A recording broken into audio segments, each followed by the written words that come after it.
kita satu dalam doa, kita berdoa. Bapa yang baik, Bapa yang ada dalam kerajaan surga, kami bersyukur Tuhan, kami berterima kasih. Kekuatan daripada Tuhan selalu menaungi kehidupan kami. Bahkan Tuhan kasih-Mu selalu mendahului setiap langkah hidup kami Bapa. Pada pagi hari ini Tuhan Yesus, kami mau datang membawa persembahan kami. Kami mau datang membawa pujian kami. Kami mau datang membawa hati kami Tuhan. Kami rindu lawatan Tuhan terjadi di tempat ini. Kami rindu Tuhan yang bertahta atas setiap pujian kami. Kami rindu Tuhan lawat setiap hati yang hadir di tempat ini Tuhan Yesus. Jalannya ibadah ini kami taruh ke dalam tangan Tuhan. Jalannya ibadah ini kami taruh untuk persembahan yang indah untuk-Mu Tuhan Yesus. Ini doa kami Tuhan Yesus. Mari sama-sama jemaat Tuhan kita katakan. Amin. Kita bersyukur. Kita berdiam dekat Bapa pada pagi hari ini. Mari sama-sama jemaat Tuhan kita buka hati kita untuk lawatan Tuhan di tempat ini.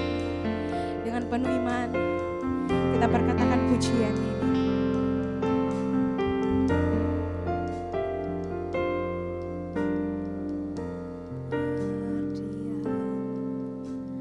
Dekat Bapa semakin indah, indah ku rasa. Aku dilayakkan untuk memuji Dia. Kudus, kuduslah Raja segala Raja. Ku bernyanyi bagi Dia, korban terindah akan ku sembahkan.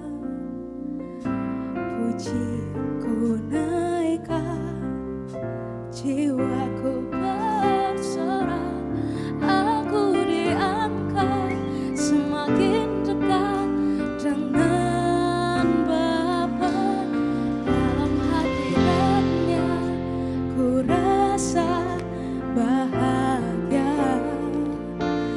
Dalam hadiratnya ada damai dan sejahtera.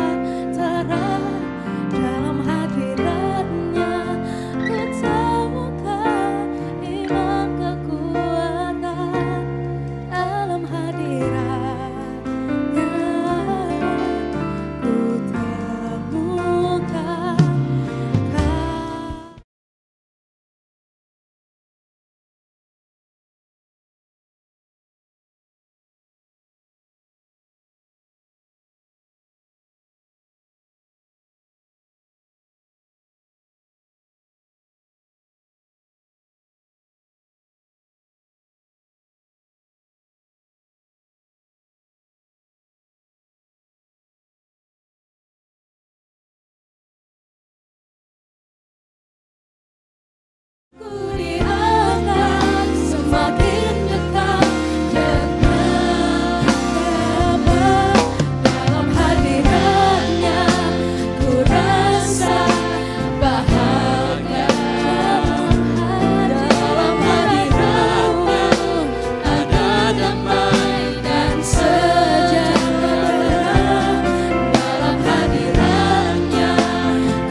rasa bahagia.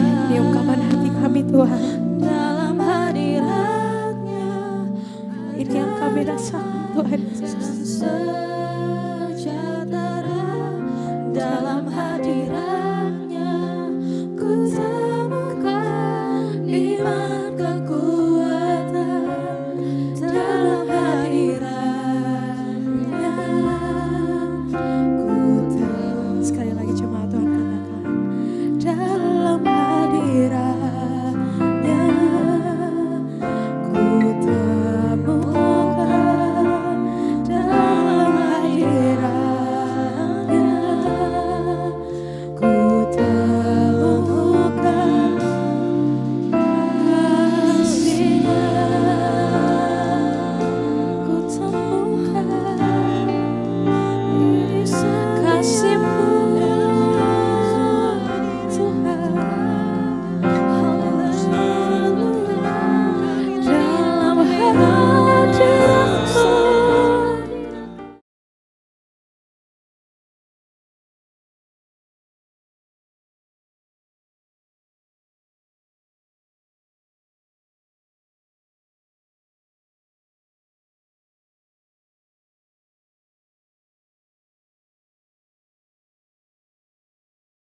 satunya Tuhan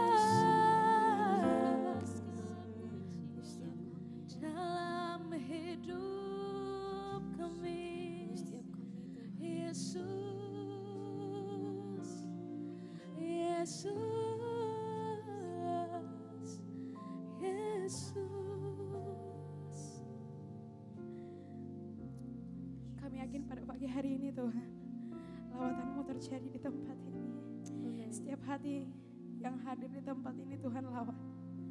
Setiap hati yang hadir di tempat ini Tuhan pulihkan. Sebab hanya dalam hadirat-Mu Tuhan kami rasakan kebahagiaan. Hanya dalam hadirat-Mu Tuhan kami rasa damai. Hanya dalam hadirat-Mu Tuhan kami rasakan sejahtera penuh. Terima kasih Tuhan Yesus. Haleluya.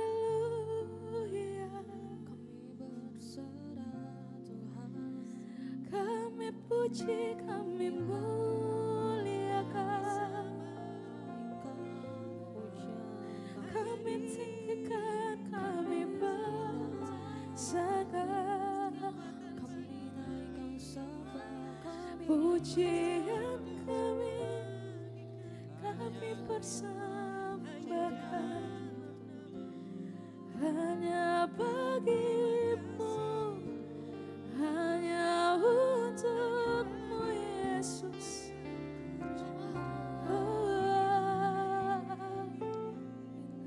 Yesus, ini pujian kami rasakan Tuhan. dalam hadirat-Nya ku rasa bahagia. Dalam hadirat-Nya ku terdamai Dan sejahtera dalam hadirat-Nya ku temukan iman kekuatan. Dalam hadirat-Nya ku temukan kasih-Nya. Sekali lagi jemaat Tuhan katakan, dalam hadirat-Nya ku rasa bahagia. Dalam hadirat-Nya ada damai dan sejahtera. Dalam hadirat-Nya ku temukan iman kekuatan. Dalam hadirat-Nya lebih dalam lagi dengan iman perkatakan pujian ini. Dalam hadirat-Nya ku rasa bahagia. Dalam hadirat-Nya ada damai dan sejahtera. Dalam hadirat-Nya ku temukan iman kekuatan. Dalam hadirat-Nya. Mari sama-sama jemaat Tuhan kita bangkit berdiri. Lebih lagi perkatakan pujian ini sama-sama jemaat Tuhan.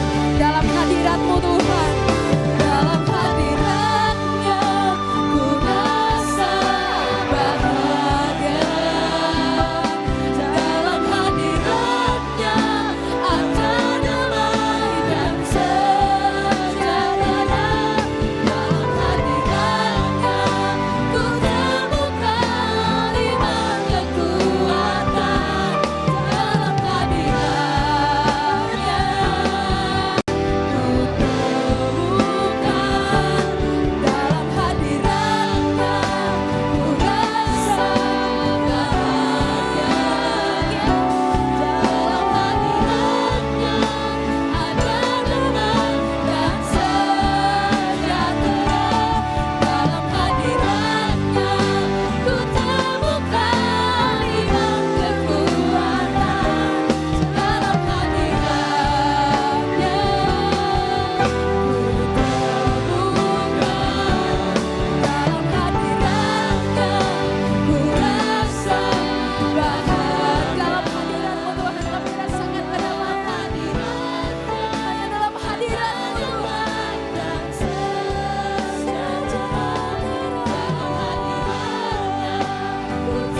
Pada pagi hari ini Tuhan kami mau lebih lagi meninggikan Engkau. Kami mau lebih lagi bersorak, bersuka cita meninggikan-Mu Tuhan. Yang siap memuji Tuhan pada pagi hari ini. Sama-sama kita katakan. Amin. Shalom jemaat Tuhan. Shalom jemaat Tuhan. Kita percaya kita punya Allah yang besar. Amin. Kita percaya Yesus kita adalah Tuhan yang luar biasa dalam kehidupan kita. Amin. Mari sama-sama kita puji Tuhan pada pagi hari ini. Haleluya.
Kita umat-umat pilihan Tuhan.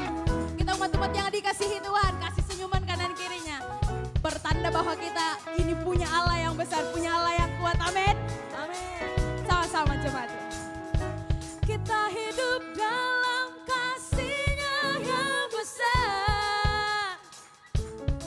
Kita hidup dalam kuasa-Nya yang besar. Marilah siap terangkan puji Dia.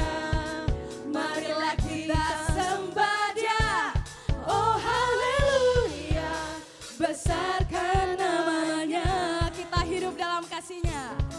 Kita hidup dalam kasih-Nya yang besar. Kita hidup dalam kuasa-Nya yang besar. Tangan-tangan jemaat Tuhan. Marilah kita puji Dia. Marilah kita sembah Dia. Oh haleluya, besarkan namanya.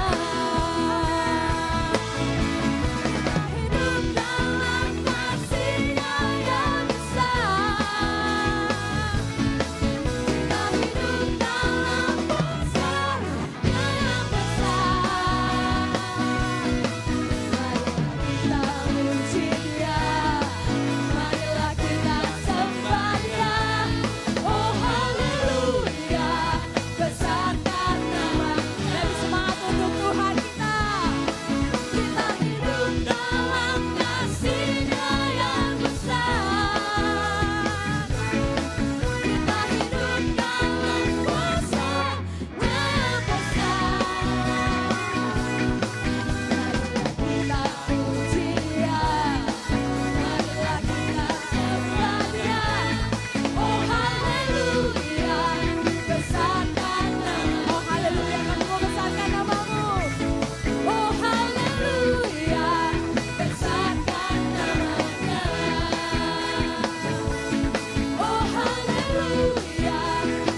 tangan untuk Tuhan kita. Haleluya. Kami adalah umat-umat pilihan Tuhan. Kami dipilih dari segala bangsa yang ada di dunia ini. Mari sama-sama jemaat Tuhan. Dengan penuh iman, kita katakan. Kita dipilih dari segala bangsa. Kita dipilih jadi umat-Nya. Dipilih jadi umat-Nya.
Puji Tuhan, saudara kasih dalam Tuhan.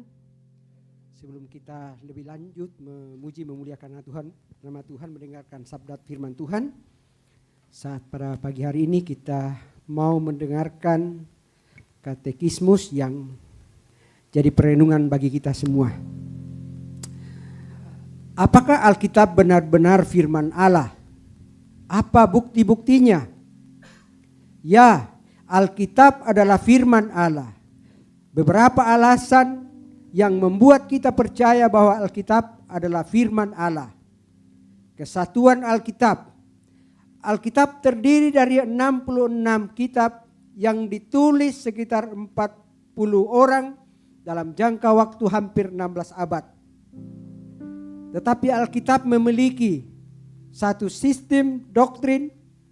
Tidak ada doktrin yang bertentangan. Satu konsep moral, contoh, mengutuk perbuatan jahat atau memerintahkan perbuatan baik, satu sistem keselamatan. Manusia tidak dapat menyelamatkan dirinya sendiri kecuali lewat korban anak domba Allah. Satu pusat, yaitu Yesus Kristus. Seluruh lambang dan bayangan di dalam perjanjian lama menunjuk kepada Kristus yang menjadi pusat dari perjanjian baru. Nilai kebenarannya teruji tepat. Dari segi ilmu pengetahuan atau sains, ketetapan sains dalam Alkitab adalah wahyu atau ilham Allah. Kira-kira ada 326 ayat Alkitab yang membahas hal-hal yang berhubungan dengan sains secara tepat, yang tersebar dalam 34 kategori. Dari segi sejarah, sekitar 200 tahun yang lalu, satu-satunya kitab yang diketahui di dunia barat yang menceritakan sejarah 10-20 abad sebelum Masehi adalah Alkitab, khususnya Perjanjian Lama. Penggalian arkeologi juga mendukung kebenaran catatan Alkitab yang semula diragukan. Dari segi nubuat Alkitab dan penggenapannya yang akurat merupakan bukti lain bahwa Alkitab itu adalah firman Allah. Alkitab bertahan sepanjang masa. Alkitab selalu up to date dan menjawab segala kebutuhan manusia. Pengaruh Alkitab yang luar biasa seperti di dalam bidang seni, literatur, musik, pemerintahan, dan terutama hidup pribadi seseorang. Demikian katekismus hari ini. Terima kasih. Puji bagi nama Tuhan, itulah tadi pembacaan katekismus kita. Tiba saatnya kita akan mendengarkan firman Tuhan. Mari siapkan hatimu untuk diisi oleh kebenaran firman Tuhan. Tetapi sebelumnya, bagi jemaat Tuhan yang mempunyai anak kecil, mungkin boleh dibawa ke lantai bawah dan akan dilayani oleh pengurus sekolah minggu. Mari saat ini buka hatimu, sebab Yesuslah permata hati kita. Tidak ada yang dapat menggantikan Tuhan Yesus dalam saudara dan saya.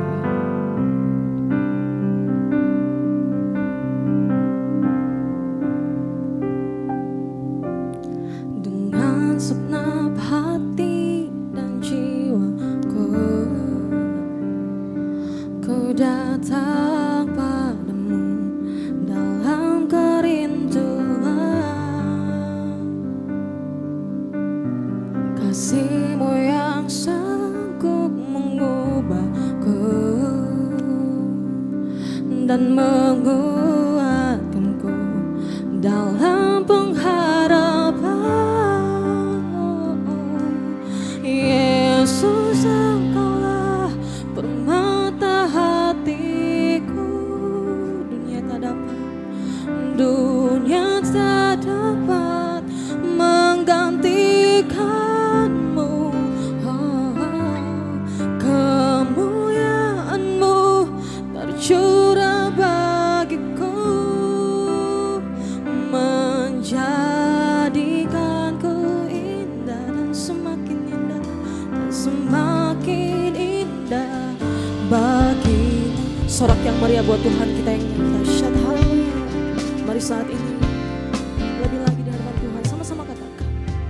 Dengan segenap hati dan jiwaku, ku datang padamu, ku datang padamu dalam kerinduan setiap kami Tuhan. Kasih-Mu, kasih-Mu yang sanggup mengubahku dan menguatkanku dalam pengharapan. Yesus, Yesus, Engkaulah permata hatiku. Sebab dunia tak dapat menggantikan-Mu Tuhan. Ini pengakuan kami di hadapan-Mu. Kemuliaan-Mu tercurah bagiku, membuat kami indah di hadapan-Mu Tuhan. Jadikanku indah dan semakin indah bagi-Mu. Berjemaat Tuhan, mari kita ulang dari pujian ini, lebih lagi katakan. Dengan segenap hati dan jiwaku kami datang, ku datang pada rinduan kami Tuhan. Engkau yang terindah dalam kehidupan kami. Kasih-Mu yang sanggup mengubahku Tuhan dan menguatkanku dalam pengharapan. Mari sama. Yesus, Engkaulah permata hatiku. Amen. Dunia tak dapat menggantikan-Mu. Kemuliaan-Mu tercurah bagi kami. Amin. Menjadikanku indah dan semakin indah bagi-Mu. Lagi katakan, Yesus, Engkaulah permata hatiku. Menyatakan di hadapan-Mu Tuhan, bukan dengan kekuatan kami. Kami boleh mampu, kami boleh ada saat ini Tuhan, tapi Engkau yang memampukan kami. Tidak ada yang dapat menggantikan-Mu Tuhan dalam kehidupan kami. Amin. Menjadikanku indah dan semakin indah bagi-Mu. Mari kita pejamkan mata kita, jemaat Tuhan. Pujian ini memiliki makna yang cukup dalam buat kita semua. Di situ dikatakan bahwa Yesuslah Engkau permata hatiku. Dunia tak dapat menggantikan-Mu. Saudara, pernahkah kita memiliki barang yang berharga? Saya percaya jawabannya pasti iya, pernah. Dan kalau kita mempunyai barang berharga tersebut, pasti kita jaga, pasti kita simpan agar tidak hilang. Seberapa banyak kita yang ada saat ini yang menganggap bahwa Yesus adalah sesuatu yang berharga. Bukan hanya pada saat kita dalam kesedihan, bukan hanya dalam kekhawatiran kita, bukan dalam kesesakan kita, baru kita cari Yesus. Tetapi marilah di dalam aspek kehidupan kita, mari kita selalu mencari Yesus, cari wajahnya, dan selalu mengasihi Yesus. Mari saat ini lebih dalam lagi nyatakan pujian ini di hadapan Tuhan.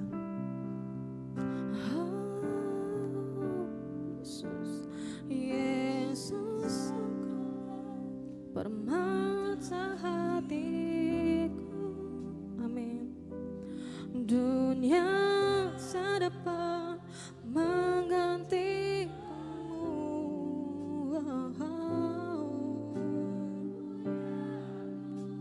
Tercurah bagiku. Jamah kami Tuhan.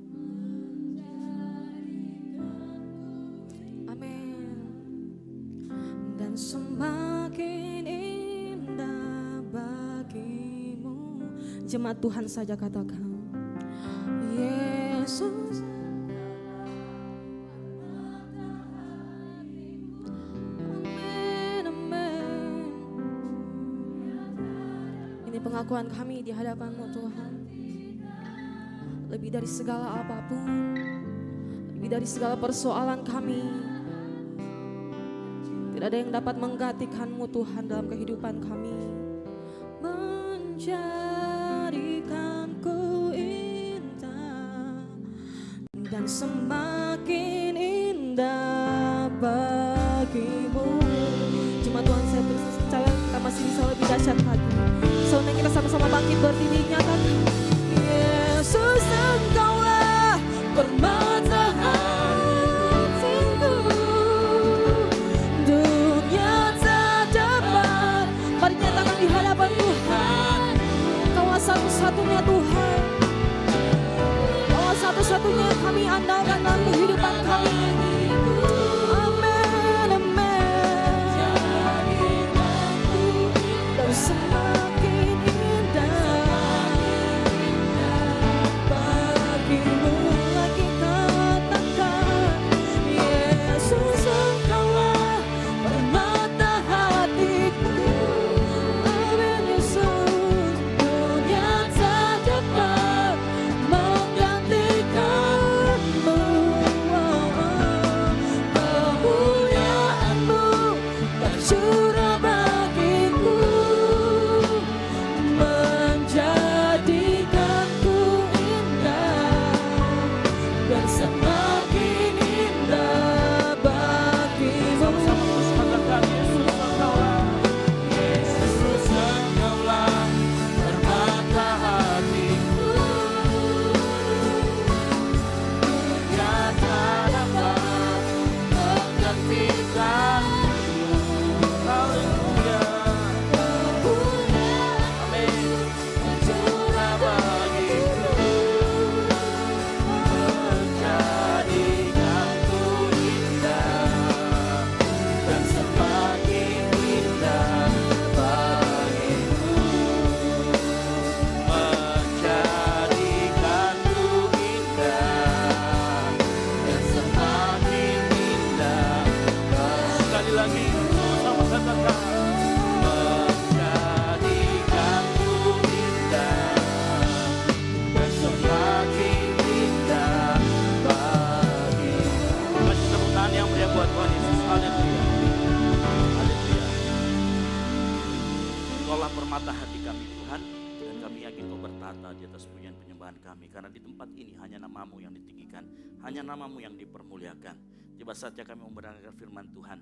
Urapi telinga kami, urapi pendengaran kami, mata kami, fokus kami, biar kami dengarkan firman Tuhan. Firman Tuhan itu masuk ke dalam hati kami, tertanam bertumbuh subur, sehingga kami mengerti firman Tuhan. Tidak hanya mengerti tapi menjadi pelaku firman. Urapi juga hamba-Mu Tuhan, hamba-Mu yang penuh dengan dosa dan bukan apa-apa ini untuk menyampaikan kebenaran-Mu adalah sebuah kehormatan Tuhan. Oleh karena itu pakai hamba-Mu yang bodoh ini untuk memberitakan kebenaran-Mu, sehingga jemaat-Mu yang datang diberkati oleh firman Tuhan, hidup mereka dikalibrasi oleh firman Tuhan. Terima kasih Tuhan Yesus, kami tahu ada kuasa-kuasa kegelapan yang mau mengganggu konsentrasi kami. Tutup bungkus tempat ini Tuhan dengan kuat kuasa Roh Kudus-Mu. Di dalam nama Tuhan Yesus Kristus yang saya mendengarkan firman Tuhan, sama-sama katakan amin. Baik, silakan duduk. Shalom.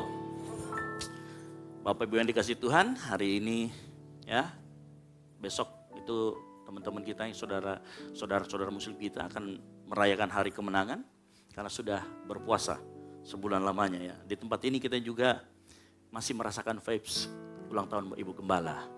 Makanya setelah ini jangan lupa makan dulu di bawah. Kita siapkan jamuan buat jemaat Tuhan di tempat ini. Kasih tepuk tangan dulu buat Ibu Gembala, sponsor utama, kan begitu ya. Jadi saya mohon jemaat Tuhan nanti mampir untuk makan, karena saya yakin kemungkinan besar warung masih tutup. Bahkan sudah pulang kampung penjaga warungnya. Jadi tidak usah cari makan di luar, di bawah saja nanti makan gitu ya. Nah, kita akan belajar dengan tema yang diberikan oleh Sinode GBI dengan judul Kedatangan Kristus Kembali. Sama-sama katakan, kedatangan Kristus kembali. Nah, kalau kita belajar kedatangan Kristus, maka sebagian besar orang Kristen yang percaya akan Tuhan Yesus akan berkata bahwa Tuhan Yesus sudah datang, mati buat kita, dan kemudian akan datang kembali, dan itulah yang kita sebut dengan akhir zaman. Yang mengerti katakan amin. Makanya kalau ada orang bilang tentang akhir zaman, maka itu berbicara tentang kedatangan Tuhan Yesus yang kedua. Itu ya, yang pertama dia sudah datang dan ini yang kedua Tuhan Yesus akan datang. Makanya kalau kita orang mainstream percaya bahwa kedatangan Yesus, dan kita baca di dalam Matius 24 dan 25, kedatangan Yesus nanti akan dimulai dengan namanya banyak tanda-tanda. Yang mengerti katakan amin.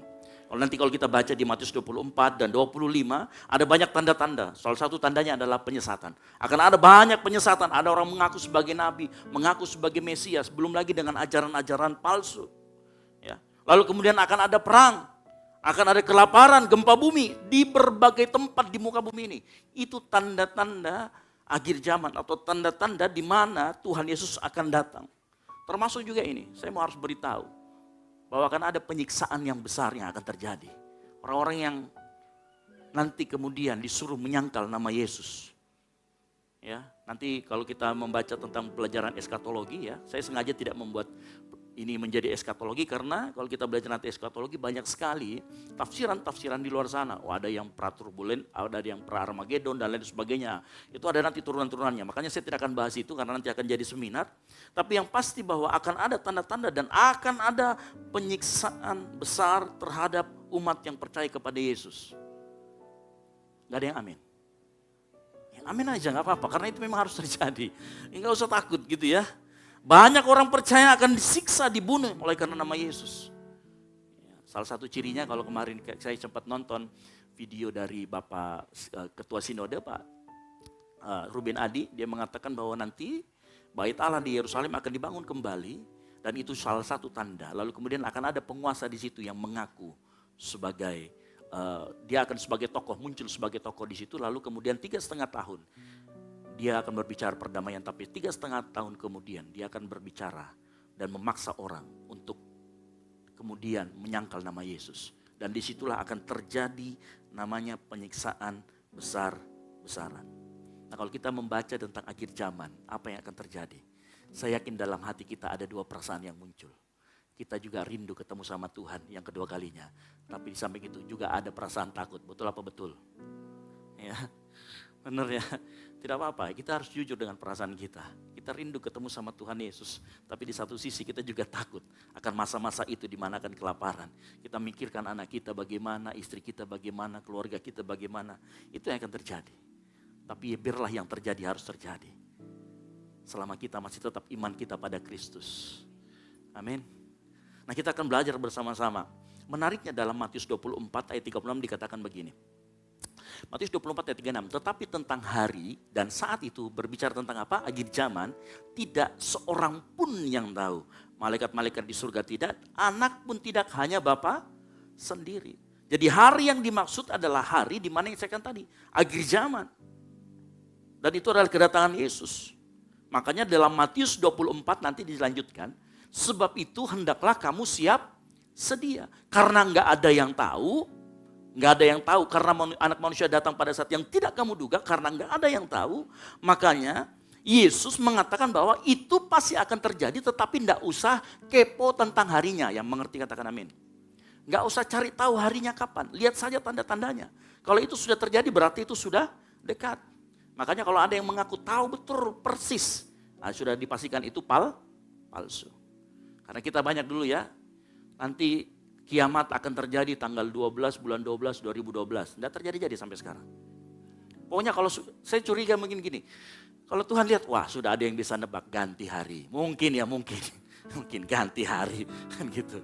Ya makanya jangan ditebak. Dilihat saja tanda-tandanya. Dan kita tidak usah kepo.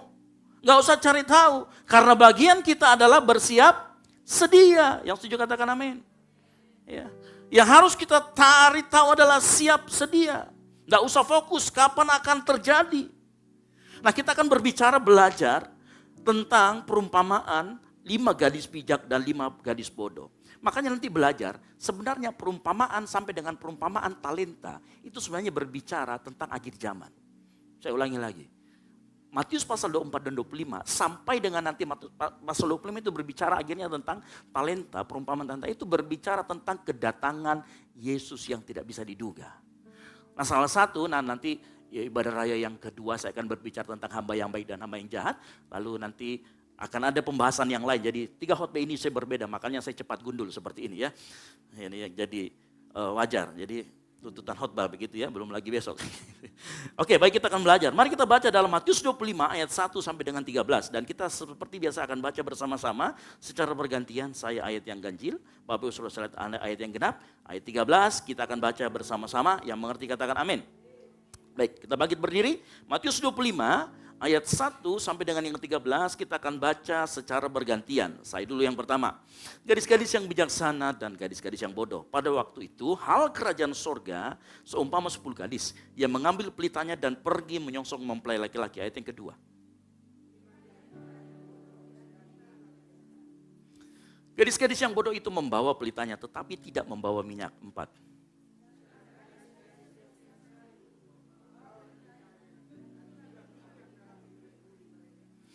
Tetapi karena mempelai itu lama tidak datang-datang juga, mengantuklah mereka semua lalu tertidur.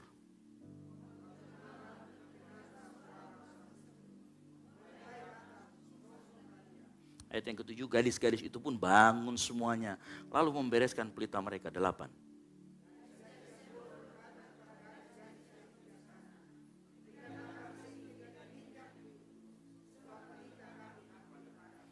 Tetapi jawab gadis-gadis yang bijaksana itu, tidak, nanti tidak cukup untuk kami dan untuk kamu. Lebih baik kamu pergi kepada penjual minyak dan beli di situ. 10.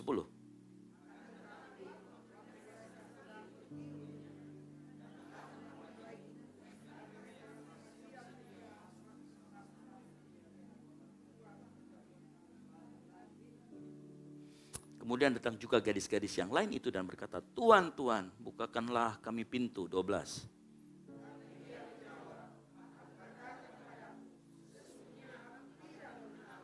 Kita bersama-sama. Karena itu, berjaga-jagalah sebab kamu tidak tahu akan hari maupun akan saatnya. Silakan duduk. Diberkatilah orang yang mendengarkan, membaca dan melakukan firman Tuhan. Amin. Ya. Ayat yang kita baca adalah perumpamaan yang kedua dari banyak perumpamaan yang Tuhan ceritakan mengenai akhir zaman. Ya. Nah, kalau kita melihat bagaimana nanti latar belakang cerita ini, jadi ayat yang kita baca ini berbicara bagaimana kebudayaan orang zaman itu dalam sebuah pernikahan. Nah, pernikahan itu sesuatu yang penting. Makanya diceritakan ada namanya pengiring pengantin. Nah, 5 gadis bijak dan 5 gadis bodoh ini adalah pengiring pengantin. Ya. Dan ini pengiring pengantin mempelai wanita, bukan yang pria. Ya. Tapi saya tidak akan membahas itu lebih lanjut karena ada hal penting yang Tuhan ingin sampaikan kepada kita semua. Hal penting pertama, perhatikan, Yesus menggunakan istilah pernikahan di dalam dia menceritakan tentang siap sedia dan berjaga-jaga. Karena ayat 13 tadi ditutup dengan apa? Karena itu berjaga-jagalah sebab kamu tidak tahu akan hari maupun saatnya. Nah, poin yang pertama, ada 3 poin yang ingin saya sampaikan pagi hari ini untuk kita semua. Dan saya berdoa kita semua menangkap maksud dan pesan Tuhan pagi hari ini. Hubungan yang pertama, poin yang pertama, hubungan antara Kristus dan gerejanya, uniknya itu digambarkan dengan hubungan pernikahan. Nah, kita minggu lalu sudah belajar. Di dunia ini, hubungan yang paling intim itu bukan saudara. Saudara kandung, tapi pernikahan. Betul apa betul? Halo? Saya kasih contoh. Kalau saudara kita, mohon maaf, ya, berzina dengan orang lain, misalkan tidur ya, saudaranya nggak akan marah, yang seperti bagaimana. Tapi coba suami istrinya selingkuh, pasti marah, betul. Yesus menggambarkan bagaimana hubungan dia dengan gerejanya digambarkan dengan hubungan yang paling intim atau paling tinggi derajatnya di muka bumi ini, yaitu apa? Hubungan pernikahan. Nah, kita minggu lalu sudah belajar. Keselamatan kekal itu bukan hanya berbicara tentang tempat, tetapi berbicara bagaimana hubungan yang dekat kita dengan Tuhan, hubungan yang intim kita dengan Tuhan. Makanya di momen ini saya ingatkan kembali, ingat, keselamatan kekal, kehidupan yang kekal itu berbicara mengenai hubungan kita dengan Tuhan. Makanya di kali ini waktu Yesus berbicara tentang kedatangan Tuhan, dia berbicara tentang, menggambarkan tentang hubungan pernikahan. Hubungan antara Kristus dan gereja menggunakan hubungan yang paling intim yang manusia ketahui, yaitu hubungan pernikahan. Dengan Kristus apa? Kristus sebagai mempelai laki-laki dan kita. Kenapa saya katakan kita? Saya akan jelaskan nanti. Kita gerejanya sebagai mempelai perempuan. Lalu pengiring perempuannya di mana? Perhatikan, kenapa pengiring perempuannya dikatakan juga memiliki peran di sana. Lalu kemudian Yesus fokus kepada pengiring perempuan. Sebenarnya pengiring perempuan itu kalau dalam budaya orang Yahudi, dia adalah matchmaker. Tahu matchmaker? Mak comblang. Jadi sebenarnya pengiring perempuan adalah mak comblang. Jadi yang mempersiapkan mempelai wanita untuk bertemu dan mempertemukan mereka sejak pertama. Kalau kita dengar ceritanya mengenai bagaimana Eliezer, hamba dari Abraham, mencarikan tunangan. Nah, ini seperti Eliezer. Dan beberapa kali Paulus itu menggunakan kalimat begini, dan aku mempertunangkan. Kata mempertunangkan itu adalah fungsi dari 5 gadis bijak dan 5 gadis bodoh ini. Nah, saya pernah bertanya begini sama Pak Peter. Kenapa mempelai wanita dan harus digambarkan dengan gadis bijak, 5 gadis bijak dan gadis bodoh. Kenapa tidak pria bijak dan pria bodoh? Halo? Nah, coba dengarkan baik-baik. Karena Yesus adalah mempelai pria dan mempelai wanita adalah gerejanya. Ingat, pengantin atau pengiring pengantin, kenapa harus wanita? Karena dia juga nanti akan jadi pengantin. Halo? Ngerti maksud saya? Karena dia juga nanti akan jadi pengantinnya. Ya, karena sesama wanita, makanya dia akan menjadi pengantin wanitanya. Jadi pada saat kita berbicara tentang umat Tuhan, pada saat kita berbicara tentang pelayanan itu gak dibatasi. Yang membatasi biasanya diri kita. Takut dengan masa lalu kita. Takut dengan apa yang akan terjadi, takut nanti tidak bisa. Di tempat ini kita semua bertumbuh bersama-sama. Bagi engkau yang mau pelayanan, ayo pelayanan karena itu panggilan. Makanya dikatakan 5 gadis bijak dan 5 gadis bodoh. Mempelainya juga adalah gadis. Ya, saya nggak akan bicara ke situ. Tetapi kenapa Kristus menggunakan itu? Ingat, Yesus adalah mempelai pria dan kita semuanya mempelai wanita. Bahkan secara eksplisit di dalam Kejadian Perjanjian Lama pun, di dalam Yesaya 54 ayat 5, sudah dikatakan sebab yang menjadi suamimu adalah siapa? Dia yang menjadikan engkau. Siapa itu? Tuhan semesta alam. Siapa namanya? Yesus. Yang kita panggil dan kita sebut dengan Yesus. Yang menjadi penebusmu ialah yang Maha Kudus. Siapa yang Maha Kudus? Yesus. Allah Israel, ia disebut Allah seluruh bumi. Itu Yesus. Makanya dengar baik-baik pagi hari ini. Ya. Status kita, selain juga sebagai pengiring. Kalau engkau yang melayani, engkau pengiring pengantin. Engkau yang jemaat, engkau mempelai. Di saat yang bersamaan, kita pengiring pengantin juga adalah jemaat Tuhan. Ya. Tuntutannya tetap sama. Makanya seringkali dalam Alkitab, kalau gereja itu menyembah berhala disebut berselingkuh. Kalau gereja itu menyembah berhala disebut dengan engkau berselingkuh, engkau melakukan berzinahan dengan Allah-Allah yang lain. Karena memang hubungan kita dengan pencipta kita adalah seperti hubungan pernikahan. Nah karena hubungan kita adalah hubungan pernikahan dengan Tuhan kita, hubungan yang intim, maka pesan Tuhan yang pertama untuk kita pagi hari ini. Kalau hubungan yang digambarkan antara gereja dengan Tuhan adalah pernikahan, maka yang harus kita lakukan adalah terus menjaga kekudusan hidup. Yang setuju katakan amin. Ini topik yang tidak disukai banyak orang, tapi harus saya sampaikan. Engkau harus menjaga kekudusan hidup karena engkau mempelai wanita. Menjaga kekudusan hidup. Kenapa? Karena firman Tuhan berkata 1 Petrus 1 ayat 16. Kuduslah kamu sebab aku kudus. Ingat, yang membuat kita tidak bisa ketemu sama Tuhan Yesus bukan Tuhan Yesus yang tidak mau. Tapi karena kita yang tidak kudus. Kehidupan kita yang sering melakukan berzinahan, yang sering melakukan hal-hal yang kotor, membuat kita tidak bisa melepaskan kekudusan kita. Makanya kalau engkau mengaku engkau melihat dirimu sebagai mempelai Yesus yang akan datang kedua kali, lihat dirimu. Pastikan kehidupanmu kudus. Baik dalam gereja Tuhan maupun personal atau bersama-sama. Yang ngerti katakan amin. Ya. Kita harus menjaga kehidupan kita dari sesuatu yang najis. Apa itu yang najis? Kolose 3 ayat 4 sampai 5. Dikatakan di sana gini, karena itu matikanlah. Di ayat yang keempat dikatakan begini, apabila Kristus yang adalah hidup kita menyatakan diri kelak waktu dia datang. Ya, bersama dengan dia dalam kemuliaan. Matikanlah dari dalam dirimu segala sesuatu yang duniawi. Apa itu? Percabulan, kenajisan, hawa nafsu, nafsu jahat, keserakahan yang sama dengan penyembahan berhala. Orang yang serakah ternyata sama dengan menyembah berhala. Ingat minggu lalu saya cerita tentang orang muda yang kaya, yang dia pikir dia sudah sempurna, ternyata dia belum sempurna. Kenapa? Dia menyembah berhala, yaitu hartanya yang dijadikan Tuhan. Itu adalah bentuk perselingkuhan biasanya yang terjadi dalam hidup kita. Apalagi perselingkuhan kita dengan yang biasanya terjadi.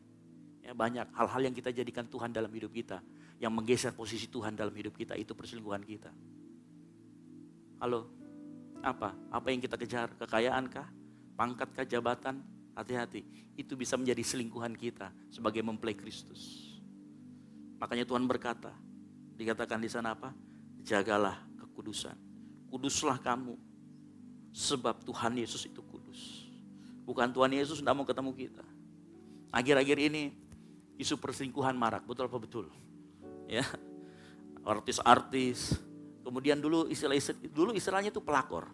Sekarang mohon maaf yang bernama Ani sekarang. Gitu ya. Terjadi pergeseran makna lagi. Kasihan yang namanya Ani. Gitu. Kalau dipanggil Ani, wah, orang kan balik. Gitu ya, kasihan. Tapi ada terjadi pergeseran di sana. Nah, gereja secara organisasi pun bisa terjadi perselingkuhan di dalamnya. Percaya atau tidak? Bagaimana gereja bisa berselingkuh? Bagaimana gereja sebagai mempelai wanita selingkuh? 2 Korintus 11 ayat 3 dikatakan gini. Tetapi aku takut kalau pikiran kamu disesatkan dari kesetiaan. Perselingkuhan gereja terjadi karena ada kesesatan di dalamnya. Dan jangan salah, saya kasih sebuah contoh. Gereja juga sebagai mempelai wanita bisa selingkuh dengan gembalanya. Tunggu dulu. Apa maksud dikatakan selingkuh dengan gembala sidang? Artinya jemaat Tuhan biasa seringkali mengidolakan hamba Tuhan lebih daripada Yesus sendiri. Halo? Hari-hari ini banyak orang lebih mendengarkan kata hamba Tuhan daripada kata firman Tuhan. Sehingga kalau hamba Tuhannya salah, dibela mati-matian. Betul apa betul? Hari-hari ini banyak orang Kristen lebih loyal kepada label gerejanya. Label sinodenya. Ya.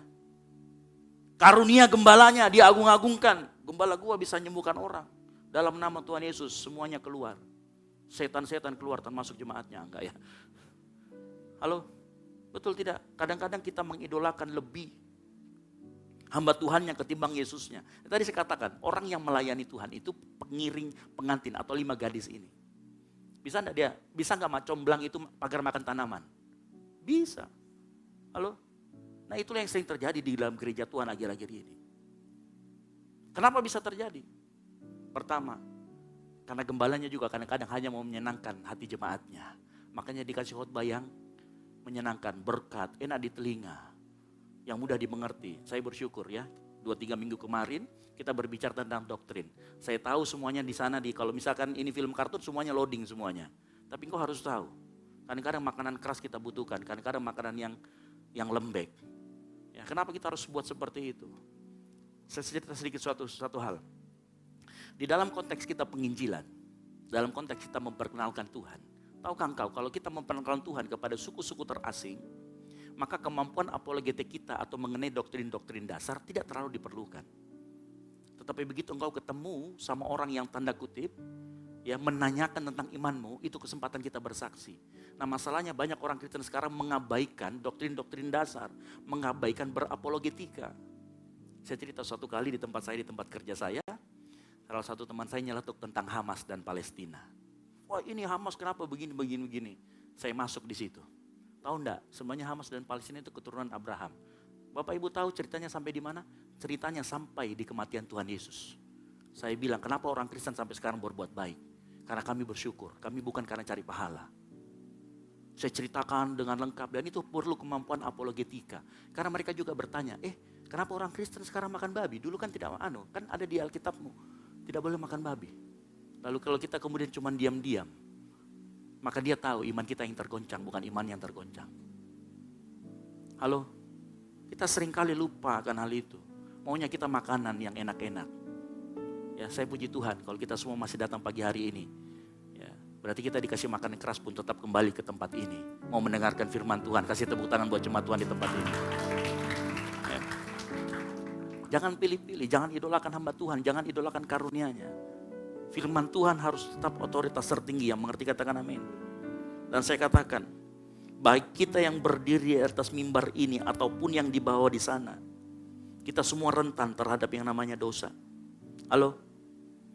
Ya, kita semua rentan terhadap yang namanya dosa.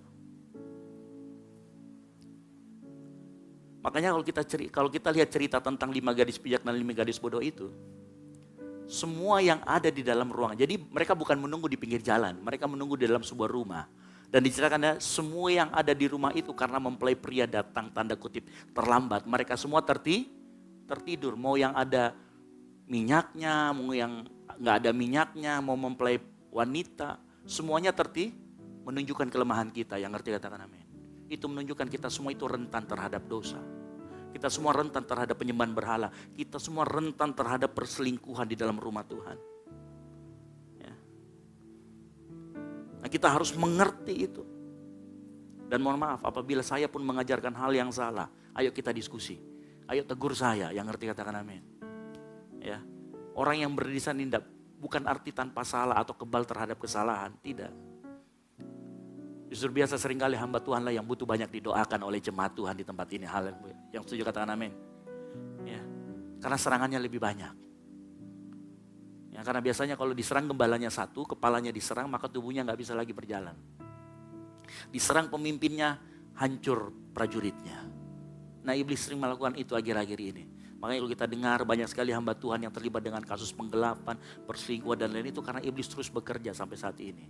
Makanya tolong doakan saya, yang setuju katakan amin. Doakan saya setiap saat. Supaya kita sama-sama menjaga diri kita. Kita saling menjaga satu sama lain. Amin. Yang kedua, kita sebagai gereja Tuhan yang adalah mempelai. Kalau kita mempelai, dan Yesus adalah mempelai, kita mempelai wanita dan Yesus adalah mempelai pria. Maka kita sebagai mempelai wanita harus memiliki rasa rindu yang mendalam kepada Tuhan setiap harinya. Yang setuju katakan amin. Mempelai wanita atau gereja harus terus memiliki rasa rindu yang mendalam kepada Tuhan sebagai mempelai pria. Mengapa demikian? Bapak Ibu Saudara sekalian, semakin kita mempunyai rasa kerinduan yang mendalam terhadap Tuhan, maka semakin kau bisa merasakan hadirat Tuhan dimanapun kita berada. Itulah pertanyaannya, kenapa kadang-kala ada orang masuk ke ruangan ini, puji-pujian sudah dinaikkan, apa semua, dia masih celingak-celinguk kanan kiri. Apa yang terjadi? Orang menyembah, dia cuma lihat kanan kiri. Kenapa? Coba cek rasa rindumu sama Tuhan. Saya berharap jemaat Tuhan di tempat ini saat masuk ruangan di tempat sana, pintu di sana terbuka. Bawa rasa rindu kita yang dalam kepada Tuhan. Supaya saat kita masuk, wow, hadirat Tuhan sudah kita rasakan. Alasan kenapa kita tidak rasakan hadirat Tuhan, karena kita melakukan kegiatan ibadah kita hanya sebagai rutinitas. Pelayanan kita sebagai rutinitas. Saya katakan kepada pelayan Tuhan di tempat ini, setiap kali kita melayani Tuhan, apapun pelayananmu, pegang kamera, parking ministry, lakukan itu dengan kerinduan yang penuh akan hadirat Tuhan. Kasih tepuk tangan buat Tuhan Yesus. Halo, lakukan dengan betul-betul rindu akan hadirat Tuhan. Maka saat engkau berjabat tangan, saat engkau merapikan motor, hadirat Tuhan tetap pun engkau rasakan. Gak perlu ada di tempat ini dengar puji-pujian. Tapi kalau kita lakukan sebagai rutinitas belaka, maka hidup kita kering. Tidak heran makanya orang penyembahan kanan kiri, orang sudah menangis, sudah mulai lipstiknya sudah kemana-mana, dia masih rapi lipstiknya. Masih rapi foundationnya. Karena dia tidak rasa apa-apa.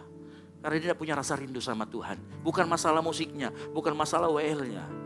Kadang-kadang kita yang kurang rindu akan hadirat Tuhan, padahal kita ini mempelai wanita. Halo? Makanya dengar baik pagi hari ini. Bangkitkan kembali.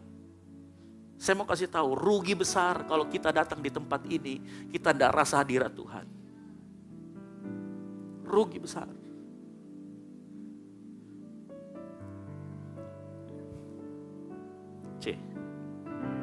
Saya ada sebuah nyanyian jadi saya teringat. Jiwaku merindukanmu, ya Allah yang hidup. jiwaku haus kepadamu, ya Allah yang hidup. Katakan ku bersyukur, ku bersyukur kepadamu, sumber pengharapanku, penolongku dan Allahku, tiada yang sepertimu. Kalau kita nyanyikan pujian ini tapi tanpa rasa rindu sama Tuhan, akan terasa hambar. Betul apa betul? Tapi kalau nyanyikan pujian ini dengan rasa rindu dan haus akan Tuhan, kau akan rasakan pelukan Tuhan, kau akan rasakan hadirat Tuhan. Dan hadirat Tuhan itu akan melunakkan hati kita yang keras, sehingga pada saat kita dengar firman Tuhan, kita bisa berkata, ini Tuhan yang ngomong, ini Tuhan yang berbicara. Bukan hamba Tuhan di tempat ini yang berbicara, ini Tuhan yang berbicara. Salah satu alasan mengapa kita tidak bisa ada rasa rindu adalah karena rasa cinta kita sama Tuhan itu sudah gak ada lagi. Betul apa betul? Makanya sering Tuhan ingatkan, ingat kasihmu yang mula-mula. Ingat kasihmu yang mula-mula. Rasa cinta itu bisa hilang karena berbagai macam hal. Bisa dengan kita disibukkan dengan pencarian identitas kita. Padahal identitas kita lengkap di dalam tangan Tuhan. Kalau dia mau berkorban untuk kita, berarti identitas kita mahal bro, mahal sis. Kita ini mahal, kasih tepuk tangan buat Tuhan Yesus. Engkau dan saya mahal, engkau saya dan saya punya nilai yang tinggi. Saya selalu bilang sama anak-anak yang pelayan Tuhan di tempat ini, ya, value-mu itu tinggi bro. Kalau ada tai, mohon maaf, ada uang 2.000, lu skip pasti. Ngapain 2.000 diambil? Tapi coba 100.000 di dalam tai itu pas kita ambil. Kenapa? Value-nya tinggi. Saya mau kasih tahu, value kita di hadapan Tuhan tinggi. Makanya dia rela berikan anaknya. Dia kasih kita sesuatu yang tidak bisa kita bayar. Itu harga darahnya yang mahal buat kita. Makanya coba ingat itu. Coba ingat pengorbanan Tuhan. Kalau kita disibukkan dengan rutinitas kita. Kita disibukkan dengan bahkan pelayanan kita. Coba lihat lagi cinta kita akan Tuhan seperti apa. Jangan sampai itu yang hilang. Nanti kita dimuntahkan kembali. Karena kita lupa akan cinta kita sama Tuhan. Kalau engkau sudah mulai lupa cintakan Tuhan, saya kasih sedikit tipsnya. Supaya jiwa kita bisa tergugah, hati kita yang keras. Kau lihat nonton, engkau boleh nonton The Last Supper. Engkau boleh nonton The Passion of the Christ. Ingat kembali apa yang sudah Tuhan lakukan dalam hidupmu. Ingat bagaimana Tuhan substitusi mengganti kita. Harusnya kita yang di kayu salib itu, tapi Tuhan ganti dengan dirinya. Ingat pengorbanan Tuhan sehingga cinta mula-mula itu muncul kembali. Yang setuju katakan amin. Sehingga rasa rindu itu mulai muncul. Coba pagi hari ini kita cek apa yang ada dalam hati kita. Adakah cinta kita dengan Tuhan yang ada seperti dulu kembali? Atau kita mulai suam-suam kuku? Halo? Coba kita tanya dalam diri kita. Ingat kita ini mempelai. Dan Tuhan mau hubungan yang intim kita dengan Dia. Yang kedua, kalau tadi saya berbicara tentang bahwa kenapa sih di dalam perumpamaan ini diibaratkan dengan sebuah pernikahan. Yang kedua, ada hal yang penting lagi. Kalau kita baca perumpamaan di atas, maka kita tahu persis. Peran mengenai pelita dan minyak itu sesuatu yang penting. Yang ngerti katakan amin. Pelita dan minyak, kalau ini habis, maka suatu malu buat keluarga mempelai. Yang wanita terutama. Kenapa? Tidak bisa melaksanakan prosesi sampai habis. Karena nanti begitu didatang, dia harus disambut dengan tarian obor namanya. Jadi pelitanya itu bentuknya kayak obor. Saya belum dapat gambarnya tadi. Itu kayak obor. Jadi tugasnya adalah pada saat mempelai pria datang, mereka harus menari menyambut. Dan harus ada obor. Dan kalau kita mau tahu, obornya itu terdiri dari kayak galah panjang dengan sumbu yang dibasahi minyak di atasnya. Nah, obor akan menyala terang ketika prosesi pesta. Jadi setelah pengantin pria datang menjemput pengantin pengantin wanita, dijemput nanti akan dibawa ke rumah si orang tua yang laki-laki atau ke rumah bapak. Ini gambaran mengenai kita akan pergi ke rumah bapak. Jadi pada saat dijemput, nanti harus menari disambut dengan obor. Nah, obornya itu setiap 15 menit harus ditambahkan minyak supaya dia terus menyala. Makanya penting pembawa obor ini harus siap dengan persediaan minyak yang cukup. Khususnya pengiring pengantin tadi. Lalu apa arti pelita dan minyak? Pelita menggambarkan dua hal di sana. Saya kasih tahu, ada pelita. Pelita, atau saya pakai kata obor karena bentuknya seperti obor kalau saya lihat. Ya gitu ya. Kalau kita lihat, ya, obor itu menghasilkan apa? Terang. Betul, setuju? Obor menghasilkan terang. Ya. Makanya di dalam Matius 5 ayat 15 dikatakan, orang tidak menyalakan pelita lalu meletakkan di bawah gantang, melainkan di atas kaki dian sehingga menerangi semua orang dalam rumah. Demikianlah ingat, pelita disamakan dengan terang. Terangmu bercahaya di depan orang supaya mereka melihat perbuatanmu. Terang, perbuatan. Terang kita terlihat dari perbuatan kita. Makanya pelita berkaitan dengan terang. Dan itulah perbuatan baik kita. Dan ujungnya harus memuliakan nama Tuhan. Tetapi ingat, ini ada arti yang pertama. Arti yang kedua, tetapi ingat, perbuatan yang kita yang baik harus lahir dari cara dan motivasi yang benar. Yang setuju katakan amin. Pelita menghasilkan terang dan terang itu adalah perbuatan kita yang baik dan memuliakan Bapa di surga. Perbuatan yang kita yang baik harus lahir dengan cara dan dari dalam motivasi yang benar. Caranya juga harus benar. Ya. Makanya yang kedua, arti pelita atau obor itu adalah firman Tuhan. Terangnya adalah perbuatan kita, obornya adalah firman Tuhan. Ya. Makanya dalam Mazmur 119 dikatakan firman-Mu itu pelita dan terang, karena firman itu menghasilkan terang, pelita menghasilkan terang. Firman Tuhan merupakan petunjuk bagaimana kita melakukan perbuatan yang baik. Bagaimana motivasi kita, hasil dari di dalam kita mengeluar dan menjadi perbuatan yang baik, itulah yang dilihat orang dengan perbuatan baik. Dan itu dengan seperti itu maka orang bisa memuliakan Bapa di surga.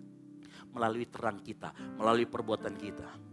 Nah, mungkin ada yang bertanya, minyak berbicara tentang apa? Minyak berbicara dimanapun dalam Alkitab berbicara tentang Roh Kudus. Karena minyak seringkali berbicara tentang pengurapan dan kehadiran Roh Kudus. Mengerti maksud saya? Bahan bakarnya adalah minyak Roh Kudus. Disertai dengan pelita, obornya firman Tuhan. Menghasilkan terang. Halo? Dan Tuhan mau pada saat kedatangan kita yang kedua kali, terang kita tetap bercahaya. Kita tidak pernah jemu-jemu berbuat baik. Yang setuju katakan amin. Ya. Makanya dikatakan,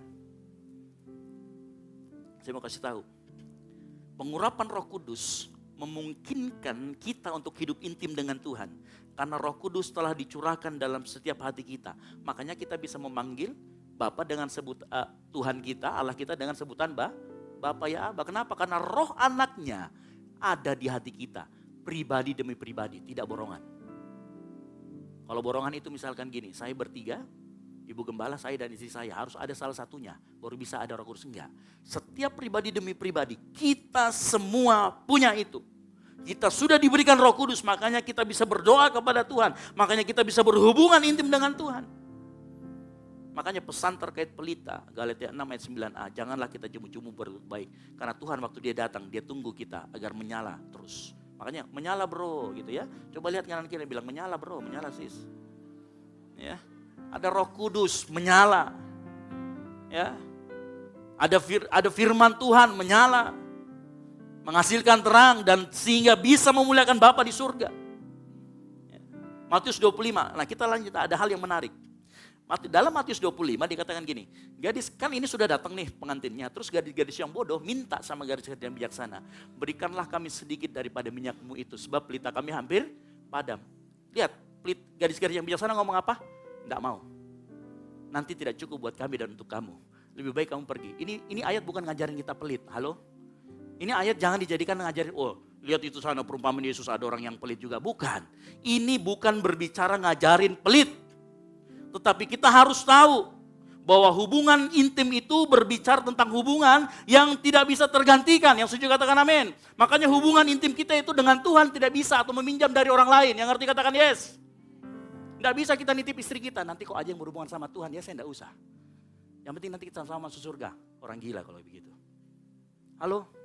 Hubungan intim kita dengan Tuhan tidak bisa digantikan dengan orang lain. Anak kita, suami kita, bapak kita, enggak. Kita yang harus sendiri berhubungan intim dengan Tuhan. Karena kita pun dikasih sendiri-sendiri dalam hati kita. Diberi apa? Roh Kudusnya. Makanya jangan pakai iman nitip-nitip. Halo? Saya tidak bisa ke gereja hari ini, titip mami, nah doa. Halo? Doakan maka saja, biar bagus kerjaanku. Itu namanya iman titip-titip. Saya mau kasih tahu, hubungan pribadi sama Tuhan itu nggak bisa nitip-nitip dan nggak bisa digantikan. Nggak bisa saling substitusi. Yang melakukan itu orang gila namanya. Ya, tidak ada sistem titip-menitip saat berbicara tentang hubungan pribadi. Makanya Roh Kudus itu dicurahkan kepada setiap kita. Jadi jangan lagi ada bapak-bapak yang ngomong sama istrinya, kau saja yang ke gereja. Atau istri sama bapaknya, kau saja yang ke gereja. Atau nitip sama anaknya, nak kau saja pergi gereja, doakan bapak. Didoakan boleh, tapi iman harus sendiri-sendiri. Iman harus bertumbuh secara personal di hadapan Tuhan. Walaupun dalam pertumbuhannya memerlukan komunitas. Makanya suatu kali waktu seminar dengan Pak Ruben Adi, ada yang bertanya di kolom komentarnya, dia ngomong begini, Pak bagaimana Bapak bisa bilang bahwa bahasa roh itu membangun kita sendiri, lalu kemudian di saat yang bersamaan membangun jemaat, kan kita sendiri yang dibangun, lalu bagaimana jemaat? Saya iseng jawab di bawahnya, Pak kalau dalam komunitas itu kan terdiri dari beberapa personal, kalau kehidupan personalnya itu dibangun, maka sebenarnya secara kumulatif atau secara komunal semuanya ikut terbangun. Karena orang yang bertumbuh imannya, dia pasti akan memberitakan tentang Yesus kepada teman-teman yang lain, sehingga teman-teman lain dikuatkan. Iman personal itu mempengaruhi iman komunal orang banyak, karena bisa saling menguatkan. Tetapi itu nggak bisa saling menggantikan. Kita bisa saling menguatkan, tapi tidak bisa menggantikan hubungan itu. Hubungan pribadi dengan kita dengan Tuhan itu bukan masalah pelit nggak pelit. Yang namanya hubungan pribadi. Ya, coba di sini kalau ada orang nikah, di tengah-tengahnya suami istri, ada orang lain di tengah-tengahnya orang ketiga. Jadi kalau mau makan tolong kasih sama istriku, mau makan? Digantikan? Nggak bisa. Ya. Yang terakhir, yang ketiga. Ini terkait dengan pintu. Sama-sama katakan pintu. Ya. Matius 25 ayat 11. Para pemusik dan pelayan, saya persilakan maju ke depan. Ini yang terakhir. Matius 25 ayat ke-11. Kemudian datang juga gadis-gadis yang lain itu dan berkata, Tuan, Tuan, bukakanlah kami pintu. Nah, saya akan mencoba mentafsirkan ini out of context. Kalau out of context itu berarti gini, saya yakin waktu saya menulis ini, ya, saya yakin ada yang Tuhan taruh dalam hati saya dan ingin disampaikan kepada jemaat Tuhan di tempat ini. Berasa aneh nggak kalau lihat cerita ayat ini? Perhatikan gadis-gadis itu berkata begini, Tuan, bukakanlah kami pintu. Waktu saya membaca ayat ini, ada sebuah hal yang melonjak dalam hati saya. Dan saya yakin itu Tuhan yang mau berbicara kepada kita semua. Kita harus selalu ingat bahwa yang dapat membuka pintu hanya Tuhan saja yang setuju katakan amin. Pagi hari ini saya tidak tahu pintu-pintu apa yang tertutup di hadapanmu.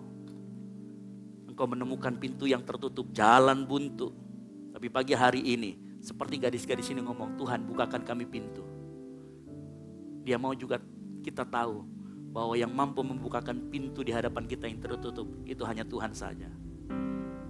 Makanya mulai hubungan pribadimu lagi dengan Tuhan. Sehingga waktu engkau ngedor, bukakan kami pintu Tuhan. Engkau tahu imanmu kamu taruh di situ. Dan Tuhan akan bukakan pintu. Entah itu pintu apapun juga. Ya. Kalau kita menemukan jalan buntu, kita menemukan pintu yang tertutup, semua seperti tertutup. Kau ingat pagi hari ini satu hal, hanya Tuhan yang mampu membukakan pintu-pintu yang tertutup itu. Sebab firman Tuhan berkata, aku tahu segala pekerjaanmu, lihatlah aku telah membuka pintu bagimu yang tidak dapat ditutup oleh seorang pun. Dia tahu kok, Tuhan tahu kita pengantin dan mempelai tertidur di dalam. Tapi Tuhan sanggup. Dia tahu Kekuatan kita tidak seberapa, tapi Tuhan akan mampukan. Dia tahu kita ketemu pintu yang tertutup sehingga kita bingung kita mau kemana. Kita tertekan dengan berbagai macam persoalan dunia ini. Tuhan mau kita datang ke pintu itu dan kita gedor dalam namanya. Dan firman Tuhan berkata, hanya Dia yang sanggup membukakan pintu-pintu yang tertutup. Hanya Tuhan yang sanggup memperlihatkan bahwa Dia akan membukakan pintu, bahwa Dia akan menolong. Tutup Alkitabmu, kita bangkit berdiri.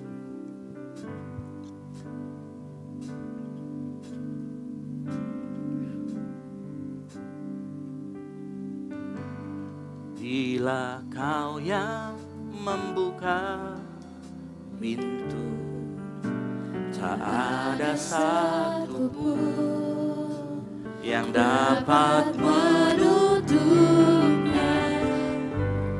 Bila Kau yang mengangkat aku, tak ada yang dapat merendahkan.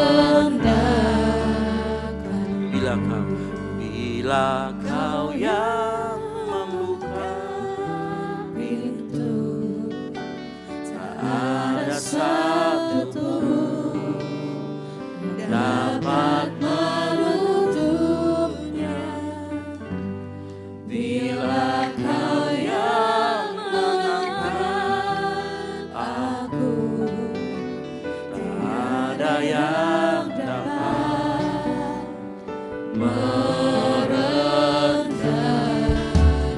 Kasih tepuk tangan buat Tuhan Yesus. Kita punyakan pujian ini, katakan segala perkara. Segala perkaraku ku serahkan padamu, Allah pembelaku. Segala kuatirku ku taruh di kaki-Mu, Allah pemeliharaku. Bila Kau yang membuka pintu, tak ada satupun yang dapat menutupnya. Bila Kau yang mengangkat aku, tiada yang dapat merendahkan. Mari kita terus sama-sama katakan pujian ini. Katakan bila Kau yang membuka pintu, yes. Bila Kau yang membuka pintu, tak ada satupun dapat menutupnya. Bila Kau yang mengangkat aku, tiada yang dapat merendahkan.